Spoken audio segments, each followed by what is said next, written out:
신앙 고백하시겠습니다. 창조주를 믿습니다. 성도의 교제와 죄를 용서받과 찬송가 268장 부르시겠습니다. 268장입니다.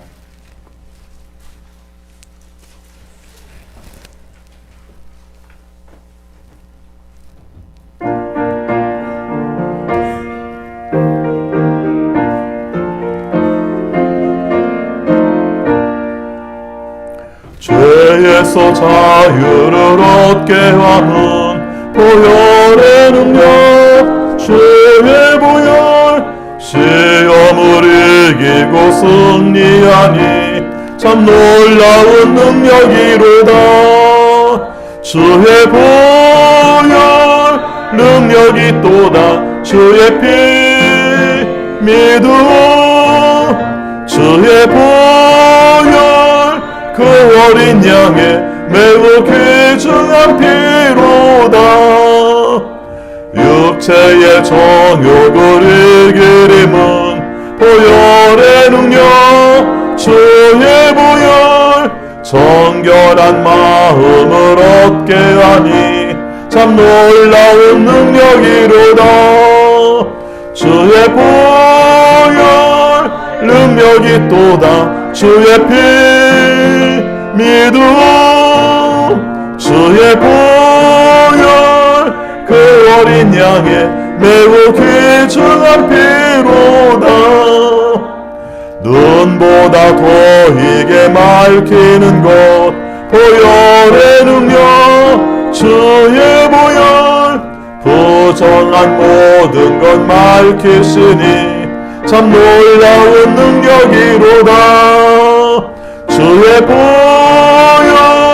능력이 또다. 주의 피 믿음, 주의 보혈 그 어린 양의 매우 귀중한 피로다.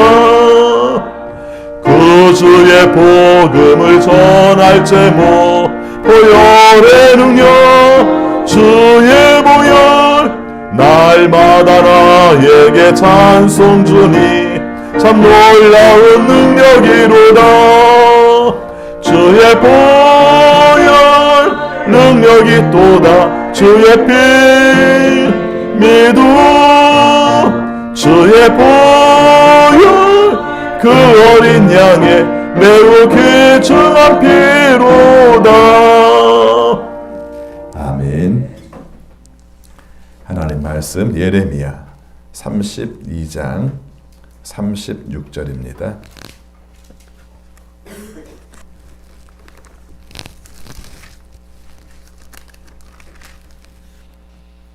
(44절까지) 교독하겠습니다. 이제 나 이스라엘의 하나님이 말한다. 너희는 이 도성을 두고 전쟁과 기근과 연병을 만나서 바빌로니아 왕의 손에 들어간 도성이라고 말하지만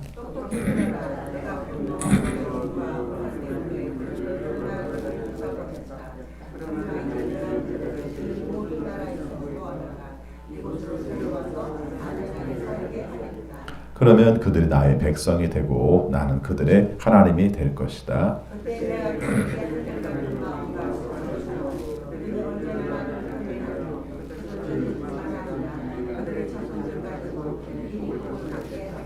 그때에는 내가 그들과 영원한 언약을 맺고 내가 그들에게서 영영 떠나지 않고 그들을 잘 되게 할 것이며 그들의 마음속에서 나를 경외하는 마음을 넣어 주어서 그들이 나에게서 떠나가지 않게 하겠다.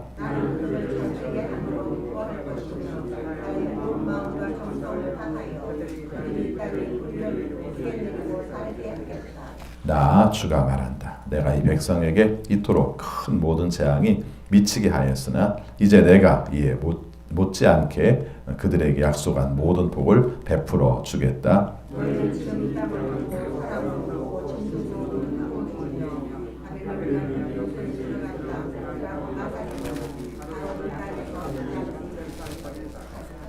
앞으로는 베냐민 땅에서만이 아니라 예루살렘의 사방과 유다의 성읍들과 산간 지역의 성읍들과 평지의 성읍들과 남쪽의 성읍들에서도 사람들이 돈을 주고 밭을 사서 매매 계약서를 쓰고 봉인하고 증인들을 세울 것이다. 포로로 잡혀간 사람들을 내가 돌아오게 할 것이기 때문이다.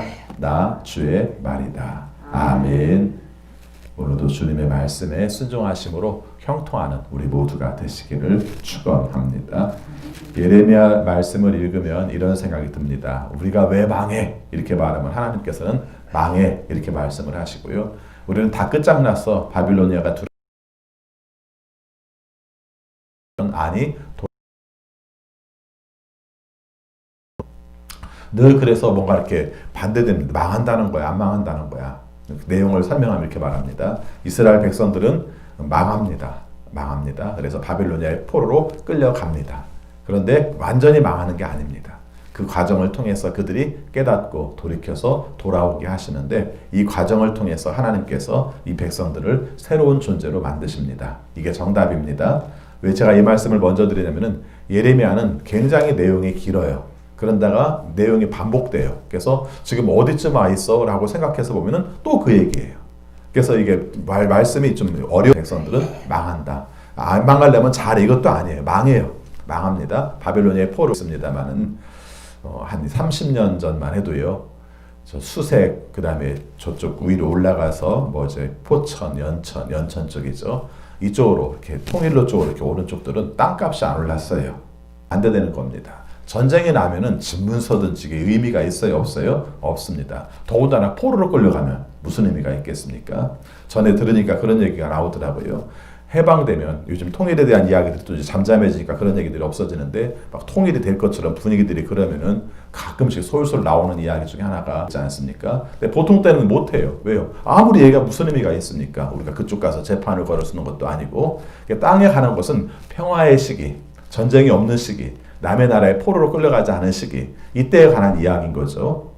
그러니까 바빌론 그 예레미야가 말씀을 선포할 때 우리는 바빌로니아로 끌려가는 게 하나님의 뜻입니다. 이렇게 말은 해놓고 그 다음에 하는 일이 뭡니까? 땅을 사는 겁니다. 그렇죠? 예레미야가 무슨 땅 투기꾼도 아니고 여러분이 알고 있는 행동 예언이에요. 하나님께서 하라고 하신 거예요. 네가 땅을 사도록 하라. 땅 문서를 작성하도록 하라. 뭡니까? 망하지만 그러나 궁극적으로는 돌아오게 된다. 돌아오게 말씀에서도 그 내용입니다. 두 가지 내용이 나와요. 안 망합니까? 망해요. 그럼 왜 망합니까? 바빌로니아 때에 망합니까? 아니요. 거의 절반 이상을 차지하는 말씀이에요. 어떤 내용을 본다 할지라도 가장 핵심적인 내용이 그거죠. 그럼 예언서는 옛날 얘기니까? 아니요. 지금도 마찬가지예요. 하나님께서 우리를 심으다가 망하는 거 아니지? 이런 생각을 하지 않습니까? 여러분 아시는 것처럼 미국에 불이 난 것이 꺼지질 않고 있어요. 지금까지 이렇게 불난 적이 없기 때문에 벌써 불난 게 문제가 아니라 대기의 오염 문제가 심각할 만큼 그렇게 얘기가 되고 있습니다. 대답들은 다예요. 지구의 온난화로 말미암아 어떤 열기들이 강해지고 이것들을 끌 수 없는 상태가 되고 말았다. 이렇게 됩니다. 그러면 어떻게 되는 겁니까? 우리가 이런 마음들을 갖게 되는 것이죠. 여기서 한 가지 놓치지 않으시는 것으로 돌아와야 한다는 것입니다. 돌이키는 것도 마찬가지예요. 어제 말씀과 오늘 말씀에서 강조하고 있는 것처럼 우상을 숭배하고 잘못된 것들을 갖다가 섬기는 대상으로 삼고 이런 것들도 문제가 되고 또 한 가지는 우리가 온전한 것을 온전한 것으로 쓰지 않고 잘못된 것으로 역행해서 쓰고 있는 것들도 문제가 되고 그럼 어떻게 됩니까? 하나님과의 관계도 고쳐야 되고 사람과의 관계도 고쳐야 되고 이 땅과의 관계 속에서도 고치고 살아야 하는 거죠. 이게 우리에게 주시는 내용인 것이죠. 지금도 우리가 마찬가지입니다. 코로나19로 말미암아 겪는 내용들 중에 제일 크게 되는 것은 우리의 자의적인 것이 아니라 어떻게 돼요? 돌아다니지 않게 하죠. 그렇죠? 그 다음에 다른 자연에 대한 것들을 착취할 수도 없게 됩니다. 왜요? 하고 싶어도 돌아다니다 뭐가 대단한 걸 깨닫고 대단한 것들을 행하고 있는 것처럼 보일지 모르지만 그렇게 하지 않고는 멈추지 않는 요소들도 전쟁 났고 기근 났고 연병만 나서 그래. 사람들은 그렇게 얘기를 해요. 그렇죠? 여러분 여기 세 가지 나오는 것은 언제나 정말 재앙의 3종 세트예요. 이거 거의 여기서만 이렇게 나오는 게 아니라 거의 전쟁에 그 재앙들을 당할 때 이 세 가지가 같이 나옵니다. 전쟁, 기근, 연병. 그리고 실제적으로 전쟁이 있을 때 또 전염병도 돌아왔어요.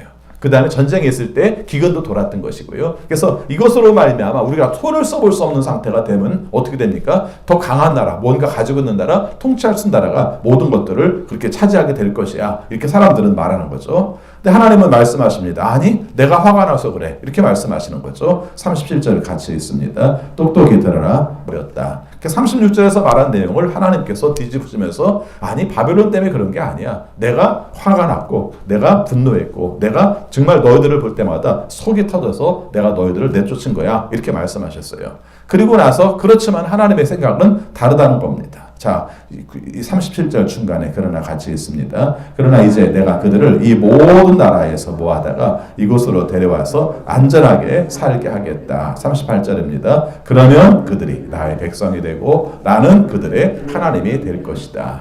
여러분, 답은 이거예요. 고난을 받으러 바빌로니아로 갔다가 다시 돌아온다? 이것만 해서는 아무 소용이 없다는 거예요. 갔다가 돌아오는 게 무슨 의미가 있겠어요? 포로로 갔다가 돌아오는 게 무슨 의미가 있겠어요? 어떤 의미에서 보면은 괜히 바빌로니아의 문화만 더 많이 가지고 돌아와서 잘못된 종교만 더 들어올 가능성도 많은 거죠. 근데 그게 중요한 게 아니라 오히려 갔다가 돌아왔을 때는 사람들이 변해갖고 나오는 거예요. 그렇죠? 오만 잡까지 섞여 있었던 내용들이 용광로 속에 들어갔다가 나왔을 때 100% 순수한 철강이 되어 나오는 것처럼 이들이 변화되어 나오는데 어떻게 변화되어 나옵니까? 이들의 핵심은 딱 하나예요. 그게 뭡니까? 하나님은 우리 하나님이고 우리는 하나님의 백성이다. 이거 외에는 다른 것들이 의미가 없는 거예요. 그렇죠? 많은 것들을 터득하고 깨닫는 것이 초점은 어디에 있습니까? 바로 거기 가 있다는 것이죠. 39절에서 보면은 다른 성경에서는 한 마음, 한 뜻 이런 표현을 쓰고 있는데 여기서 이런 얘기를 합니다. 39절 말씀 같이 있습니다. 그때 내가 그들에게 한결같은 마음과 삶을 주어 그들이 언제나 나를 경외하여 그들 자신뿐만 아니라 그들의 자손들까지도 길이 복을 받게 하겠다. 아까 말씀드린 것처럼 한 마음 한 길이라는 내용이 우리가 생각할 때 어떻게 하나고 어떻게 한 길인가, 어떤 게 한 마음이고 어떤 게 한 길인가 생각할지 모르는데 우리 번역이 그걸 의역을 잘했어요. 어떤 한 마음, 우리끼리 한번 잘해보자 한 마음, 우리 한 길로 가자 한 길, 그게 아니라 사실은 하나님을 향해서 한결같이 가는 그 한 마음, 그 한 길이라는 거예요. 그렇죠? 그래서 그 마음과 길이 다른 곳을 향하는 것이 아니라 하나가 초점이 아니라 한결같은 하나로 초점이 하나님께만 가 있는 이런 삶들로 사람들이 바뀌어갖고 나온다는 것이죠. 그랬을 때 초점이 하나님께만 가는 거죠. 그래서 하나님만을 경외하고 또 그들만이 아니라 그의 자녀들도 하나님의 뜻으로 가게 하는 것을 살피고 있습니다. 예나 지금이나 자손들 신앙생활을 하게 하는 게 되게 힘들어요. 그렇죠? 뜻대로 안 되는 게 그거예요. 부모들이 열심히 믿으면 자녀들이 잘 믿을 것 같지만은 그렇지 않아요. 우리는 늘 그럴 때마다 이런 말을 합니다.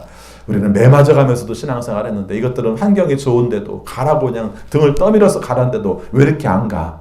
원래 원리가 그래요. 그렇죠? 내가 가고 싶어서 가면은 매를 맞아도 가고요. 그렇죠? 내가 가기 싫으면 편안한 조건이 되면은 정말 모든 여건들을 다 말을 해줘도 안 가는 것 같아요. 그래서 늘 다음 세대를 향한 부모들의 마음은 특별히 신앙을 향한 마음들은 굉장히 힘들어요. 그래서 우리가 할 수 있는 일이 계속 기도하고 하나님이 원하시는 뜻대로 살아갈 수 있도록 우리가 그 말씀 하나예요. 그게 뭡니까? 말씀을 알게 하고 말씀을 듣게 하고 말씀으로 살게 하는 것, 이게 초점인 것이죠. 그래서 여기서도 강조하는 것이 바로 그 점입니다. 지금 하나님이 원하시는 뜻대로 돌아오게 될 때는 너희들만이 아니라 그 자손들도 돌아오게 할 것이다 하는 말이죠. 어떤 책을 읽다가 이런 말을 했어요. 이스라엘 사람들이, 구약 성경에 나오는 이스라엘 사람들이 잘못한 것도 많고 못된 것도 참 많은데 한 가지 기나긴 역사를 통해서 정말 우리가 본받을 만한 면이 한 가지가 있다는 거예요. 그게 뭐냐면 이런 겁니다. 다음 세대를 위해서라면 우리가 씨앗이 돼도 좋다는 거예요. 그 마음을 가지고 있다는 거예요. 그렇죠? 그 말은 무슨 뜻이냐면은 어떤 것은 그렇지 않습니까? 금방 열리지 않는 것도 있지 않습니까? 저는 가끔 이렇게 농사를 짓는 것 중에서 인삼 농사 짓는 자를 볼 때마다 그런 생각을 해요. 여러분 아시죠? 인삼은 빨라야 5년입니다. 그렇죠? 뭐 3, 4년도 잘 안 써요. 5, 6년이 돼야 됩니다. 보통. 그러면 한번 생각해 보시 바랍니다. 씨를 뿌려놓고 5, 6년이면요. 농사의 단위는 다 1년 단위 아닙니까? 뭐 말이 1년이지 실제 심은부터 거둔 것까지 따지면은 6개월이 다 안 돼요. 그렇죠? 벼만 해도 심었을 때부터 거둘 때까지 따지면은 6개월 정도밖에, 6개월도 다 안 되는 것 같아요. 제가 볼 때는. 이래요. 근데 여러분 6년입니다. 6년이면 농사 짓는 사람 입장에서는 엄청나게 긴 세월이에요. 근데 어떻게 합니까? 그래도 기다려야죠. 방법이 없지 않습니까? 6년 동안 내가 어떻게 먹고 살아? 심은 것을 그에 거둬야 내가 겨우 먹고 사는데 이렇게 생각하면 인삼농사는 못 짓는 거예요. 근데 어떻게 합니까?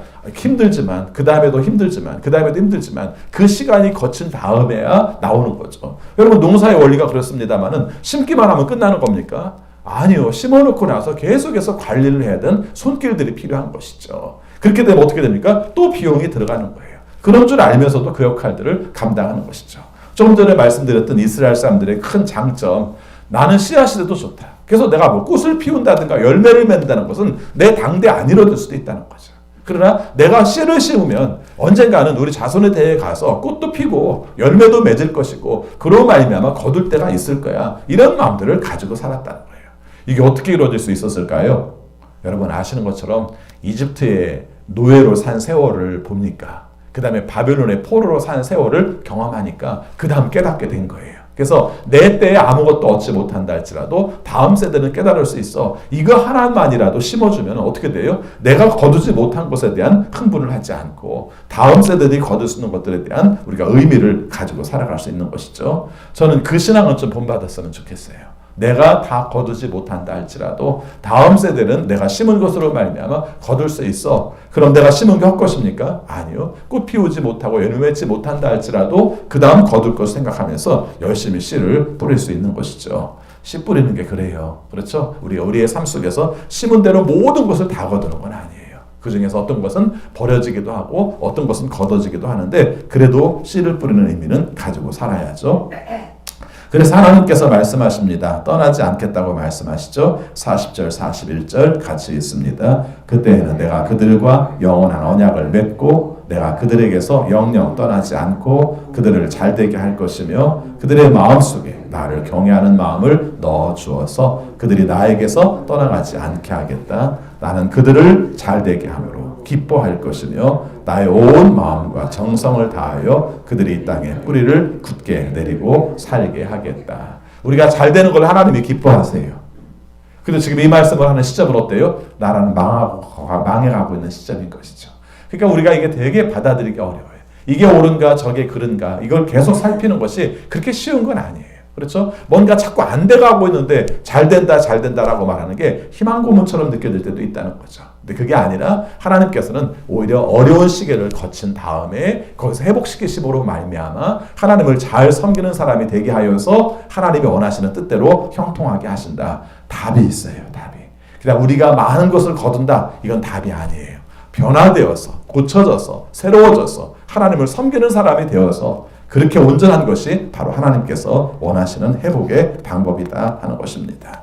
자, 그래서 하나님께서 또 함께 하십니다. 다른 것들에 해치지 못하게 할 것이라고 말씀하십니다. 42절, 43절 같이 있습니다. 나 주가 말한다. 내가 이 백성에게 이토록 큰 모든 재앙이 미치게 하였으나 이제 내가 이에 못지않게 그들에게 약속한 모든 복을 베풀어 주겠다. 너희는 지금 이 땅을 두고 사람도 없고 짐승도 없는 황무지며 바빌로니아 군대의 손에 들어간 땅이라고 말하지만 바로 이 땅에서 사람들이 밭을 살 것이다. 아까 말씀드렸죠. 32장은 밭 사는 이야기에서 밭 사는 이야기로 끝난다. 이렇게 말씀했어요. 밭 사는 이야기는 행동 예언이다. 전쟁이 났는데 밭을 사면 미쳤다고 말할지 모르지만 그러나 또 한편 생각해 본다면 그것은 다시 돌아올 것을 믿기 때문에 그렇다는 것을 사람들에게 보여주는 거다. 이렇게 말씀을 드렸습니다. 오늘 우리의 삶을 한번 돌아봅시다. 우리가 고난을 당할 때 고난의 의미를 해결하는 건 무척 어려워요. 저도 포함해서 우리 성도님들 모두가 다 고난을 당할 때 맨 먼저 하는 말이 왜 하필 나야? 이렇게 생각을 해요. 그렇죠? 왜 하필 나야? 모든 사람들이 다 그렇게 생각해요. 하필 나야. 근데 거기서는 답이 안 나와요. 왜요? 고난의 문제를 겪을 때 하필 나야 라고 말할 때 우리가 해야 될 말이 무슨 말이냐면은 그럼요. 하나님이 나를 고치기 원하시고 하나님이 나를 변화시키고 생각하고 비교해 생각하려고 할지 모르지만은 고치는 주체가 누굽니까? 하나님이세요. 그럼 고쳐져야 될 객체는 누굽니까? 우리예요. 결국 거기에 다 답이 있는 거예요. 그래서 어떤 문제가 벌어질지라도 다 똑같이 이루어지는 것이 아니라 각각의 상태 속에서 하나님께서 원하시는 뜻으로 말씀을 하는 겁니다. 특별히 여러분들에게 희망에 대해서 말씀을 드리고 싶어요. 희망. 그래서 이 정신 하나 가지면은 우리가 똑바로 살 수 있어요. 하나님은 우리에게 이렇게 말씀하시죠. 너희가 고난을 당하나 밭을 사도록 하라. 이렇게 말씀하시는 거예요. 밭을 사라는 의미는 뭡니까? 결국은 돌아온다. 돌아오는데 바뀌어서 돌아오게 될 것이다. 새로운 존재로 돌아오게 될 것이다 하는 것이죠.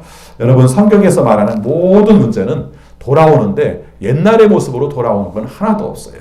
그래서 엄격히 말하면 다시라는 말이 필요가 없어요. 다시라는 말이. 그래서 유생이라는 말.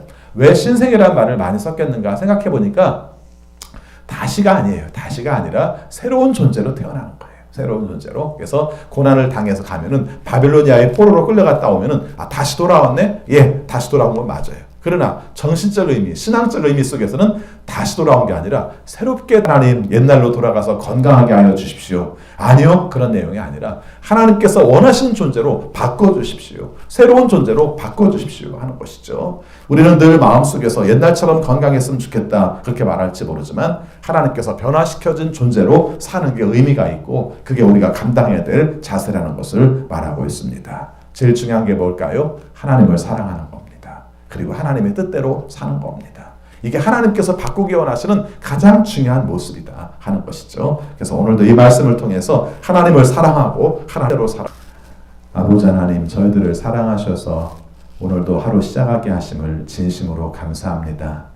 예레미야가 그 시대에 복음을 전할 때 무척 힘들었을 것입니다. 망해가는 모습을 보면서도 회복될 것이라고 말씀을 전해야 됐고 백성들을 깨닫지 못하는 모습을 보면서 망할 것이라고 말을 해야 됐습니다. 이럴 때마다 힘들면서도 거기에 담겨있는 하나님의 말씀을 선포했습니다. 우리가 사는 시대 속에서도 이게 옳은 이들을 고통 가운데에서 변화시켜서 새로운 존재로 만드셔서 하나님이 원하시는 삶을 살게 하신다는 말씀을 늘 깨달을 수 있도록 인도하여 주옵소서. 배불러서 편해서 좋은 입어서 행복한 것이 아니라 하나님께서 원하시는 길을 가서 하나님께서 고쳐주시는 뜻을 깨달아서 하나님의 마음을 깨달을 수 있어서 그것으로 행복할 수 있는 우리의 삶이 되게 하여 주옵소서.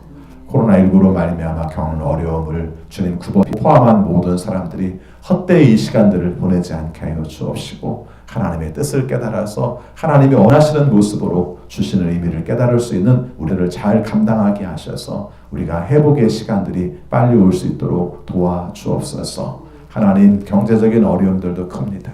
고난의 때에 함께 하시는 특별한 은혜를 우리에게 허락하여 주옵소서. 우리 선교사님들 어려운 여건이지만 또 그곳에서 그때 주신 은혜에 따라서 사명들을 감당합니다. 이 역할을 감당할 때에도 주님의 은혜 가운데 잘 가드리지 인도하여 주옵소서. 지속적으로 치료를 받고 있는 식구들을 기억해 주셔서 약해지지 않게 하시고 하나님께서 역사하신 은혜대로 잘 감당하여 회복할 수 있도록 인도하여 주옵소서. 우리 어린 자녀들 중에서도 장기적인 치료를 받고 있는 식구들이 있습니다. 주님께서 도우셔서 면역력 좋아지게 하시고 또 체질 개선되게 하여 주시고 또 모든 신진대사가 원활하게 잘 움직이고 변화되어서 잘 성장할 수 있도록 인도하여 주옵소서. 그 시기에 겪는 마음의 은혜를 경험하여서 하나님 안에서 자랄 수 있는 우리 자녀들이 되게 하여 주옵소서. 아버지, 간구합니다. 한국교회가 깨어있게 하여 주시고 한마음 되게 하시고 눈물 흘림으로 말미암아 세상을 변화시킬 수 있는 한국교회가 되게 하여 주옵소서.